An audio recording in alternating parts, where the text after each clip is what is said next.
Pada saat ini masih melakukan pengecekan di lokasi, Komandan. Pada Senin malam 12 Agustus 2024, takbut Madeline Spirit yang menarik tongkang bermuatan batu bara menabrak tiang jembatan Lalan P6 di perairan Lalan, Kabupaten Musi Banyu Asin. Akibat tabrakan tersebut, jembatan putus dan ambruk bagian tengahnya ke dalam sungai. Kombes Sunarto, Kabid Humas Polda Sumsel menjelaskan, insiden ini terjadi ketika takbut mencoba mematok titik pengolongan untuk melintasi jembatan P6. Diduga posisi tongkang tidak aman dalam jarak kurang dari 100 meter dan saat takbut maju dengan kecepatan 2,3 knot sehingga menyebabkan takbut oleng dan menabrak tiang jembatan.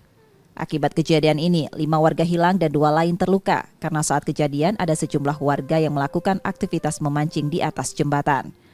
5 warga yang hilang masih dalam pencarian bersama 2 sepeda motor yang juga hilang. Ponton ini oleng dan menghantam dolphin jembatan. Dolphin itu tiang pengaman jembatan itu, kemudian langsung menghantam tiang jembatannya sehingga kemudian jembatan itu roboh, itu bagian tengah masuk ke air atau ke sungai.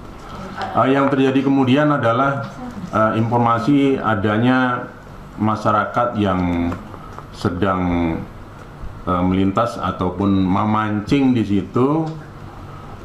Saat ini dilaporkan masih ada 5 korban yang belum ditemukan, termasuk 2 unit sepeda motor. Iya, untuk penyebab kenapa ponton tadi kemudian oleng tidak pada jalurnya ini masih terus kita dalami. Polisi kini tengah memeriksa 2 nakhoda takbut serta pihak penyewanya. Jembatan P6 Lalan merupakan akses penghubung 2 desa dan putusnya jembatan ini mengganggu aktivitas warga karena akses jalan alternatif lain memerlukan waktu tempuh yang lebih lama.